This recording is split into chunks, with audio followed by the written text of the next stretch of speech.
Bonjour et bienvenue à l'émission Chrétien comme Christ. Aujourd'hui, nous allons aborder le thème « Rechercher les choses d'en haut ». Alors, Christine, il y a un super texte dans l'épître de Paul aux Colossiens qui nous parle de cela. Tu veux peut-être nous le partager? Bien sûr, c'est dans Colossiens chapitre 3, les 3 premiers versets qui dit « Si donc vous êtes ressuscité avec Christ », ou on pourrait dire « puisque vous êtes ressuscité avec Christ », recherchez les choses d'en haut, où Christ est assis à la droite de Dieu. Attachez-vous ou affectionnez-vous aux réalités d'en haut et non à celles qui sont sur la terre. En effet, vous avez connu la mort, ou vous êtes mort, on en a parlé pas mal, et votre vie est cachée avec Christ en Dieu. Alors c'est tellement important de dire, ok, maintenant notre vie nouvelle, c'est avec Christ, donc on va s'attacher à ce qui est en haut et on va rechercher ces choses-là et plus celles qui sont sur la terre. Donc ça veut dire qu'on est ressuscité avec Christ, donc on a cette vie nouvelle, on est né de nouveau, on est devenu chrétien, on s'est engagé avec Christ, on a commencé on parlait dans l'émission précédente de rechercher cette intimité avec Dieu, etc. Donc ça commence déjà chose d'en haut, lorsqu'on on parle justement de l'intimité avec Dieu. Et affectionnez-vous, attachez-vous, cherchez plus. Ça veut dire que notre nouvelle naissance n'est que le début d'une magnifique aventure quelque part. Tout à fait. Et une aventure fantastique, parce que ça ne s'arrête jamais.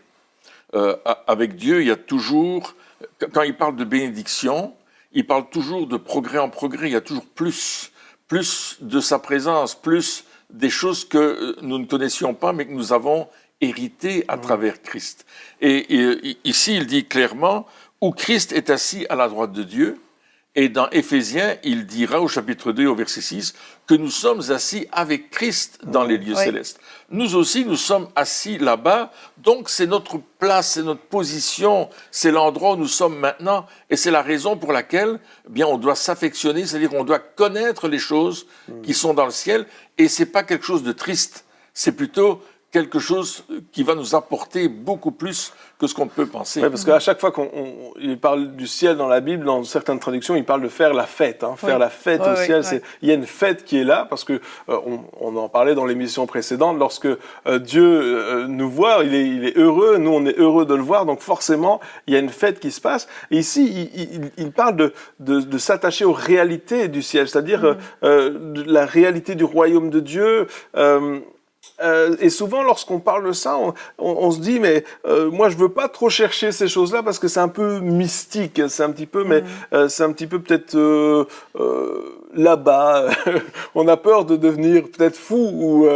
Mais comment justement avoir cet équilibre de dire, ok, je veux chercher la réalité du ciel, mais en même temps, je veux réaliser que je vis sur la terre. On vit sur la terre, c'est ça. Mais notre centre d'intérêt a changé, c'est-à-dire que notre but maintenant n'est plus d'avoir, de posséder ou des choses comme ça, même si on a besoin. Dieu connaît nos besoins, mais il nous dit cherchez premièrement le royaume de Dieu et sa justice, et puis tout ce dont vous avez besoin pour vivre sur la terre, je m'en occupe. D'accord. Donc on est débarrassé de ces inquiétudes-là pour pouvoir rechercher ce que Dieu désire. Parce que le but, bien sûr, on est sur la terre, mais je crois qu'il veut nous apprendre, et il nous apprend comment lui voit les choses. Si on va rechercher les réalités du ciel, c'est justement pour pouvoir, les transposer et vivre sur la terre avec ces réalités du ciel, parce qu'il nous a quand même appelés à gouverner quelque part.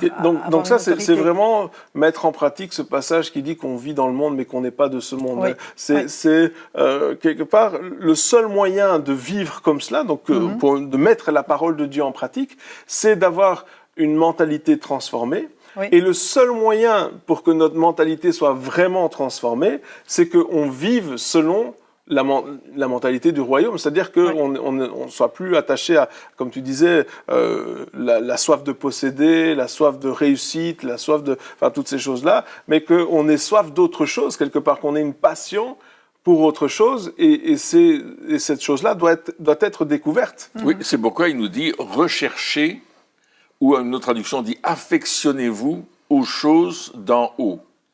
Donc ça veut dire qu'on doit avoir notre regard déjà sur les choses d'en haut, on doit les chercher, on doit trouver ce qui nous appartient maintenant dans le ciel, quelles sont les promesses que Jésus nous a données à travers sa parole, qui font que on va comprendre que dans le ciel, il y a quelque chose de particulier pour nous. Et on l'avait vu dans une émission précédente, que Jésus nous avait bien sûr libérés à cause de son sang qu'il a versé à la croix, mais qu'en plus, il est allé avec son propre sang dans un tabernacle qui n'est pas fait de main d'homme. Et là, il a mis son sang sur le propitiatoire pour que nous soyons libérés et transformés. Donc ça veut dire déjà qu'il y a une réalité céleste, il y a quelque chose d'autre dans lequel Dieu veut nous inviter à entrer, à rechercher ces choses et surtout à nous y affectionner, c'est-à-dire qu'elles deviennent partie intégrante de notre vie. Les deux pieds sur terre, mais la tête dans le ciel. Donc, quelque part, on réalise qu'il y a plus, et on cherche ce plus. On a soif de ce plus, de découvrir, de comprendre comment ça fonctionne. Et même si ça paraît un peu mystique, même si ça paraît un peu là-bas, la vérité, c'est que c'est ce à quoi Dieu nous appelle. Oui. Dans Hébreux, chapitre 11, verset 3, je pense qu'il dit que les choses visibles ne tirent pas leur origine de ce qui est visible, mais de l'invisible. Oui. Donc, ce qu'on voit, les réalités aujourd'hui, ce que nous voyons, la terre qui a été créée, la nature, etc., ne vient pas de ce qui est visible. Donc, la source de cela, c'est pas ce qui est visible, mais c'est ce qui est invisible, et c'est ce qui est invisible qui a été amené à être visible. Donc, à ce qu'on puisse le voir. Mais invisible, ça veut pas dire invisible, juste invisible à l'œil nu. Ça veut dire que c'est pas visible dans notre réalité, mais c'est visible dans la réalité du royaume de Dieu. Donc ça ne veut pas dire que ça n'existe pas. Ça ne veut pas dire que ça n'existe pas, c'est dans la réalité du royaume de Dieu, et c'est là qu'on va chercher les choses pour les amener dans notre réalité ici. C'est un peu ça. C'est un peu ça, mais celui qui l'a fait à la perfection, c'est Jésus, parce que lui, il est descendu du ciel. Ouais. Et il est venu, dans sa personne, dans ce qu'il a fait, dans ce qu'il a dit, nous révéler ce qui est au ciel. Jésus a utilisé aussi beaucoup de paraboles pour expliquer le royaume de Dieu, puis bien sûr, dans la réalité, physique, etc., beaucoup ne comprenaient pas, et terrestre, et on a besoin de la révélation du Saint-Esprit pour comprendre ces choses, mais je crois qu'il y a beaucoup de clés dans ce que Jésus a dit en parlant du ciel, qui nous sont ouvertes par le Saint-Esprit aujourd'hui. Donc quelque part, Jésus il est venu et il nous a donné un avant-goût, en disant, regardez, le ciel, ça ressemble à ça, l'attitude du ciel, ça ressemble à ça, le fonctionnement du ciel, ça ressemble à ça, voici un avant-goût, mais n'en restez pas là. Oui. Ne restez pas juste avec cet avant-goût en disant « Ah oui, mais ça y est, maintenant on sait comment c'est. » Non, on a goûté un petit peu en disant « Ah ben oui, ouais, c'est extraordinaire. Oui, mais est-ce que c'est assez ou est-ce que tu veux plus ? Est-ce que tu as eu assez ou est-ce que tu veux chercher l'origine de tout ça ?» Jésus nous a invités en disant « Mais venez, les révélations, elles sont pour vous. Hein. Dieu a révélé les choses justement au simple, etc. Donc il y a les révélations, elles sont pour vous. Le royaume de Dieu est pour les petits enfants, donc pour ceux qui leur ressemblent. Et qui reçoivent justement cette révélation directement de Dieu. Et qui reçoivent cette révélation. Donc c'est pour vous maintenant. Profitez-en, n'en restez pas là. Et je pense que le piège, le plus grand piège pour notre vie chrétienne, c'est d'être vite satisfait. Oui, et souvent, les gens pensent que les choses d'en haut, c'est pour après quand on sera mort. C'est ça, exactement. C'est pour après, c'est loin, c'est loin. Et l'apôtre Paul nous dit, non, c'est maintenant. C'est ça. Parce que lui, il les vivait. Et à un certain moment, il dit, moi, je connais un homme qui était enlevé au 3e ciel. Il dit, moi, j'ai vécu quelque chose. Ouais. On pense qu'il parle de lui-même. Il voulait pas trop se mettre en évidence, donc il parlait de lui-même comme s'il parlait de quelqu'un d'autre. Mais il dit, je connais un homme qui est allé là. Il a vu des choses ineffables, c'est-à-dire qu'on peut même pas expliquer. Tellement c'était merveilleux, c'était grandiose. Et Paul avait déjà cette vision céleste. Et il recherchait cette vision céleste. Ce qui va nous permettre de tenir le coup dans notre foi, c'est d'avoir cette vision céleste, c'est de nous affectionner à ces choses d'en haut, c'est de les rechercher, c'est d'avoir cette communication, cette communion avec les choses d'en haut, parce que notre foi, elle est fondée non pas simplement sur des circonstances, mais sur ce que Dieu déclare. Ouais. Et croire qu'on est capable de voir ces choses-là. Oui. Croire que Dieu ouvre les yeux de notre cœur pour qu'on puisse voir, croire que Dieu ouvre notre entendement qui nous permet justement d'accéder à cela. Je pense que lorsqu'il est dit affectionnez-vous, recherchez les choses d'en haut, ça veut dire ne t'arrête pas ne t'arrête pas là, n'arrête pas, continue, recherche. Alors, certains vont dire, mais oui, mais encore une fois, peut-être qu'on connaît des gens qui recherchent les choses d'en haut, comme on dit, mais ils sont devenus vraiment mystiques, dans le sens où ils sont vraiment bizarres. Hyper spirituels, où tout est spiritualisé. Et ça, c'est peut-être un extrême, parce que le but de rechercher les choses d'en haut, c'est la même chose que Jésus a fait. C'est-à-dire que ce qu'il a fait, Jésus, c'est qu'il a amené les choses d'en haut sur la terre.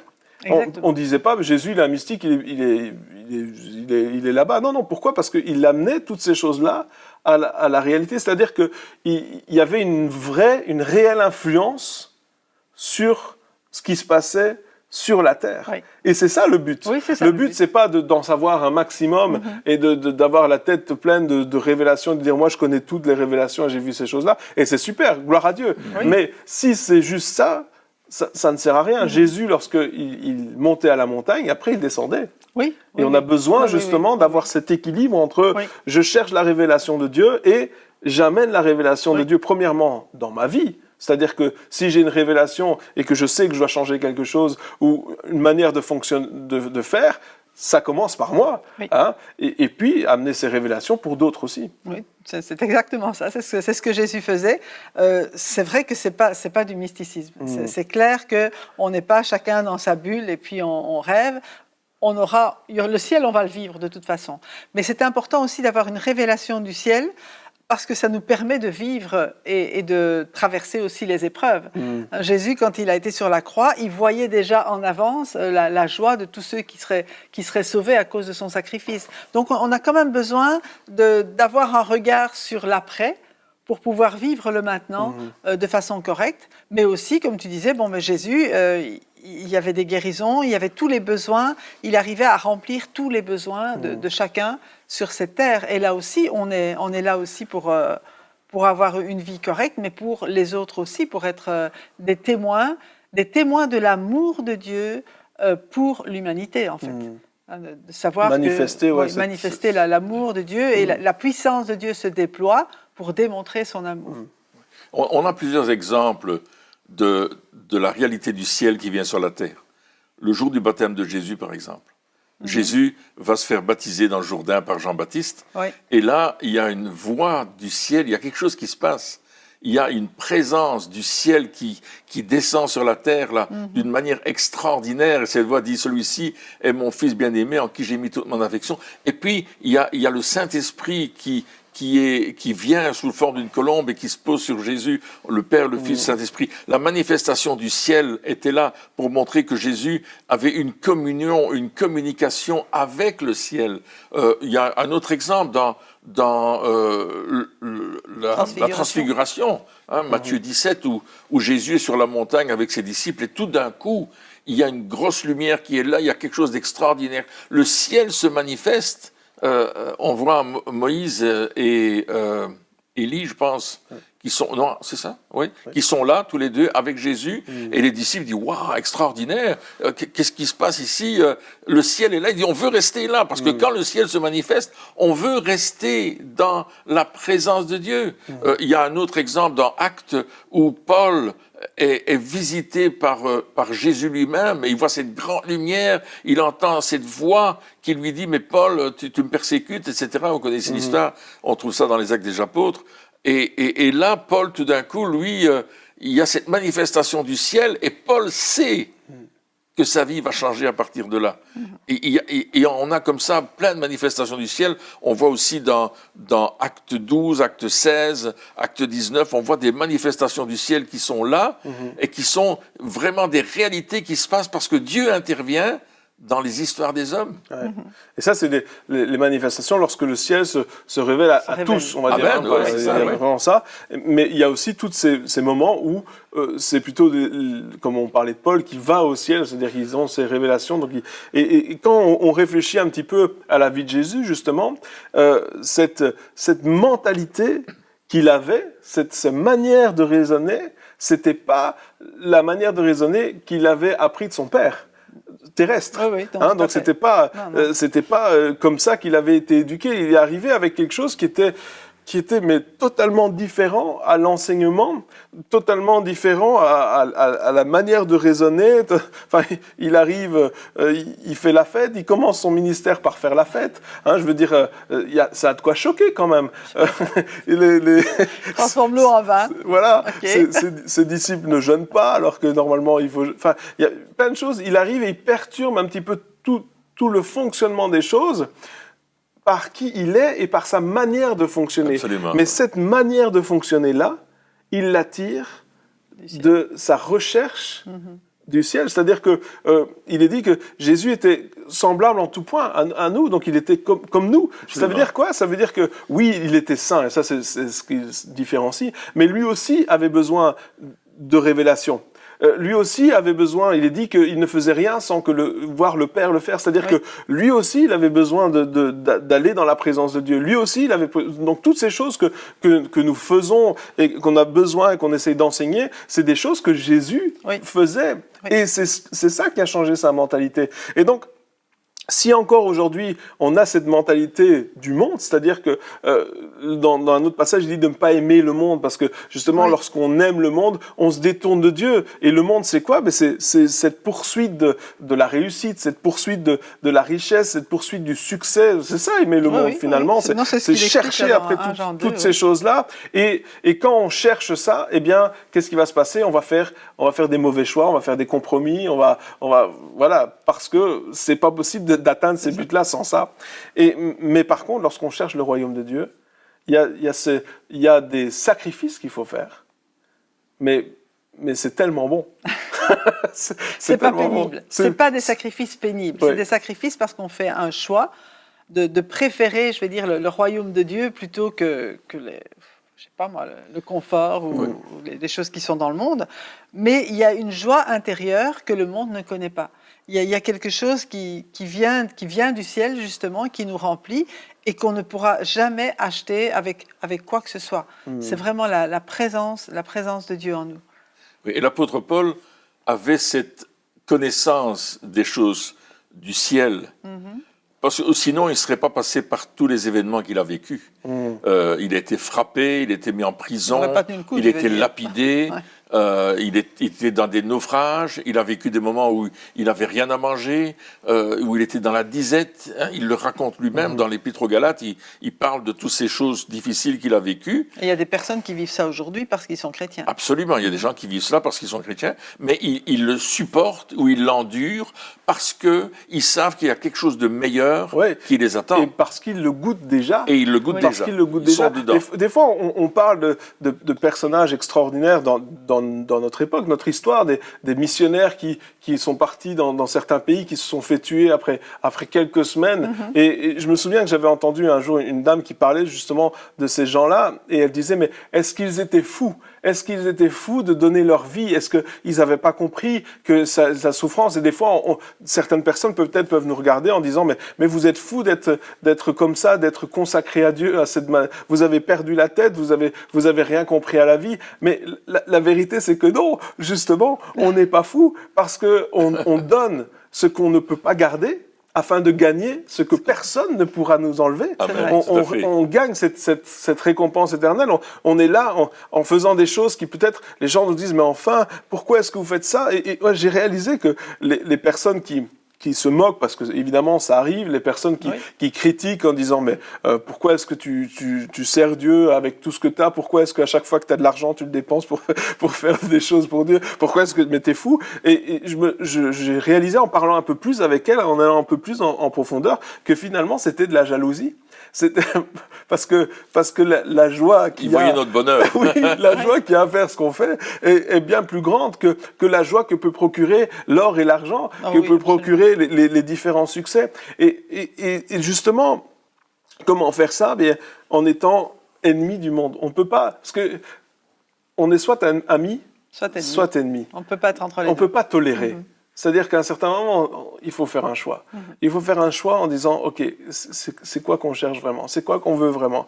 La Bible nous dit clairement, si tu es ami du monde, ça veut dire que tu es ennemi de Dieu. Ça veut dire que tu si tu veux, je peux lire le passage. Oui, vas-y, voilà, comme ça on a une preuve. 1 Jean, chapitre 2, versets 15 à 17, dit « N'aimez pas le monde, ni ce qui est dans le monde. Si quelqu'un aime le monde, l'amour du Père n'est pas en lui. En effet, tout ce qui est dans le monde, c'est-à-dire la convoitise qui est dans l'homme, la convoitise des yeux, l'orgueil dû aux richesses, ça vient non du Père, mais ça vient du monde.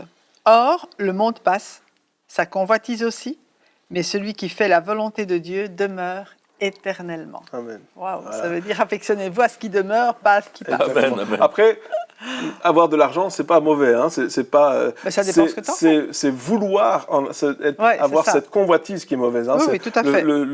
Ici, on n'est pas en train de critiquer ceux qui ont Non. beaucoup de richesses. C'est pas Non, du tout ça. l'orgueil dû C'est- aux richesses. Ça, il parle, c'est hein, le ou fait de dire l'amour moi je des suis meilleur richesses. parce que j'ai des richesses, ou moi je suis prêt à tous les sacrifices pour être plus D'accord. riche. C'est ça qui On est d'accord qui avec ça. mauvais. Hein. Mais effectivement, notre but c'est justement de chercher encore plus les choses en haut. Et pour ça, il faut se dire à un certain moment, merci Seigneur pour toutes les révélations que j'ai eues, merci pour ce que j'ai découvert dans ta parole, merci pour les enseignements que j'ai eus, c'est extraordinaire, mais je veux plus. Oui. Et ce que Dieu attend de nous, c'est ce désir de plus. Hein. Des fois, on se dit, oui, mais Dieu ne m'a pas demandé clairement de vouloir plus.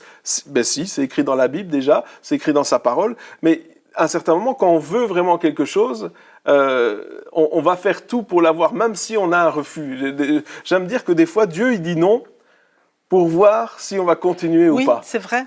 Mais nous aussi, on fait pareil avec nos enfants. Ouais. Hein. Ils nous demandent quelque chose, mais on va attendre qu'ils nous le demandent plusieurs fois pour être sûr que c'est bien ça qu'ils veulent. Ouais. Hein, donc, ce n'est pas seulement un désir, c'est vraiment une volonté. Oui. Et s'affectionner aux choses d'en haut, d'abord, c'est les désirer pour commencer. On désire connaître ce que Dieu en réserve pour nous. On désire connaître ce qu'il y a dans ce chose d'en haut, dans le ciel, Ouais. particulièrement. Toutes ces promesses-là, on veut creuser la parole pour découvrir ce trésor que nous avons. Et justement, il est dit que la parole, c'est un trésor duquel on tire des choses anciennes, mais on tire des choses nouvelles, Amen. que Dieu a mis dans ce trésor Amen. pour nous les donner. Et on va approfondir cela, et on va les partager les uns avec les autres pour dire, mais est-ce que toi, tu as compris cela? Est-ce qu'on peut aller plus loin? Et puis il y a des gens qui ont écrit des livres parce qu'ils ont déjà compris les choses d'en haut, et c'est important de lire ces livres-là, des livres chrétiens, de personnes dont on connaît leur réputation de vie, qui vont nous aider à aller beaucoup plus loin dans notre recherche du surnaturel de Dieu, parce que Ouais. c'est du surnaturel, Ouais, en réalité, absolument, ouais. dont nous sommes en train de parler. Ouais. Oui, je voulais dire que quand on lit la Bible ou qu'on recherche, gardons un regard d'enfant, c'est-à-dire recherchons toujours quelque chose de nouveau, cherchons à apprendre. Hein, parce que parfois on s'appuie sur les acquis, on s'appuie sur les messages qu'on a entendus, Ouais. on s'appuie sur toute la façon, on lit un passage, ah ben oui, je sais ce qu'il veut dire. Mais c'est important de dire, mais Seigneur, il y a, comme tu dis, il y a quelque chose de plus, et je veux ta révélation. Qu'est-ce que ça veut dire pour moi aujourd'hui, et comment je peux grandir dans la foi? Parce que c'est vrai que quand Jésus est venu, même rien que les paroles de Jésus, il y a une mine. Il y a une mine qui nous fait découvrir le ciel. Beaucoup de choses que les disciples à l'époque n'ont pas comprises, et peut-être que nous n'avons pas encore comprises aujourd'hui non plus. Mais c'est là aussi qu'il faut rechercher et demander la révélation de Dieu pour accéder aux choses d'en haut. Oui, et puis la foi aussi. Et la foi. Croire que c'est pour nous, croire que Dieu veut le faire, croire que c'est encore vrai aujourd'hui, enfin, croire que voilà qu'il y a plus, croire que c'est apporté, c'est pas juste loin, ou c'est quelque chose qui est là pour Qui est là, maintenant. oui. Donc Oui. avoir cette foi. Et puis aussi, pour rester équilibré, c'est important de dire que toutes les choses qu'on va vivre ou qu'on va voir, les révélations qu'on va avoir en haut, justement, dans ce surnaturel de Dieu, dans ce royaume de Dieu, toutes ces révélations qu'on va avoir seront toujours confirmées par la parole Oui. de Dieu, par la Bible. On Tout à aura fait. toujours une confirmation, hein, parce que sinon, après, on peut justement, encore une fois, Divaguer. commencer à faire des rêves de pizza, comme on dit, hein, des choses qui sont... Imaginer des choses qui ne sont pas du tout comme ça. Et donc, voilà, ne pas se limiter, comme tu le disais, à ce qu'on connaît, à ce qu'on a déjà appris. Demander à Dieu qu'il ouvre vraiment nos perspectives. Hein. Et souvent, c'est un peu ça, c'est ça qui se passe, c'est qu'on a une certaine perspective, c'est comme ça, c'est pas autrement. alors que Dieu dit, écoute, tu es en train de voir juste une petite partie, tu es en train de voir, on parlait de la trompe de l'éléphant la fois passée, donc on est en train de voir juste la trompe de l'éléphant, ce serait quand même bien que tu vois le reste. Hein.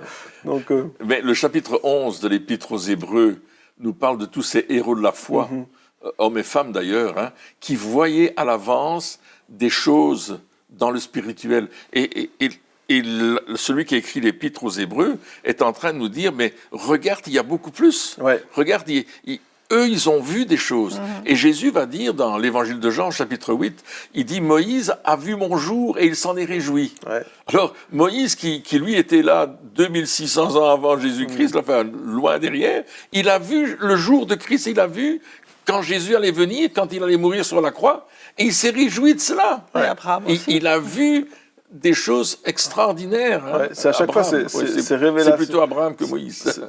Non, mais c'est surtout ces révélations-là de personnes qui étaient avant Jésus. C'est-à-dire que avant que le royaume de Dieu soit accessible, hein, avant qu'il y ait cette phrase qui a été dite, maintenant, préparez-vous, le royaume de Dieu est à portée, il est là, il est accessible maintenant. Avant tout ça, ces personnes-là, ces personnages avaient vu des révélations, avaient vu des choses extraordinaires qu'on voit dans le livre de l'Ancien Testament. À combien plus forte raison, nous sommes appelés à voir ces choses-là. Mais si on ne le sait pas, si personne ne nous le dit, si on pense que tout ce qu'on est appelé à vivre, c'est juste les choses dans la Bible, donc on doit juste lire la Bible et la Bible, la Bible, et c'est extraordinaire, il faut lire la Bible, hein, on n'est pas en train de dire le contraire, surtout pas. Mais si on pense qu'il n'y a que ça, alors on se limite à juste une partie de la vie chrétienne. Alors qu'il y a bien plus, et quelque part, cette recherche de plus nous amène dans un voyage qui est extraordinaire, nous amène dans un voyage où il va y avoir des remises en question, c'est vrai, il va y avoir des découvertes, mais en même temps, il va y avoir des profonds changements, il va y avoir des temps de conviction profonde, de péché, où on va dire, oh Seigneur, je te demande pardon parce que pendant toute ma vie, j'ai agi comme ça, alors que c'était pas ce que tu voulais. Il va y avoir des moments, voilà, où on va lire des passages, et ça va être totalement différent, ça va complètement chambouler notre vie, et il y a des moments où on va avoir des révélations, on va parler à des gens, on va dire des choses qu'on ne s'attendait pas à dire, ou comprendre des choses qu'on ne s'attendait pas à comprendre. Et petit à petit, c'est un chemin. C'est-à-dire qu'on ne va pas tout savoir d'un coup, mais petit à petit, on apprend des nouvelles choses, petit à petit, on vit quelque chose, et à un certain moment, le but, c'est toujours de nous rapprocher de Dieu. Ces choses-là, c'est pas pour nous gonfler la tête de connaissances, c'est pour qu'on ait cette proximité avec Dieu. Pourquoi ? Parce que plus on le connaît, plus on a facile à le présenter à d'autres. C'est vrai. Plus on le connaît, plus on peut dire laisse-moi te présenter Dieu, c'est mon pote, il est là avec moi. Et je veux rechercher ces choses d'en haut, ces révélations d'en haut, parce qu'elles sont pour nous aujourd'hui, pour chaque chrétien aujourd'hui, c'est pour chacun d'entre nous. Eh bien, chers amis, merci de nous avoir suivis pour cette émission et on se retrouve très bientôt pour la suite. Au revoir.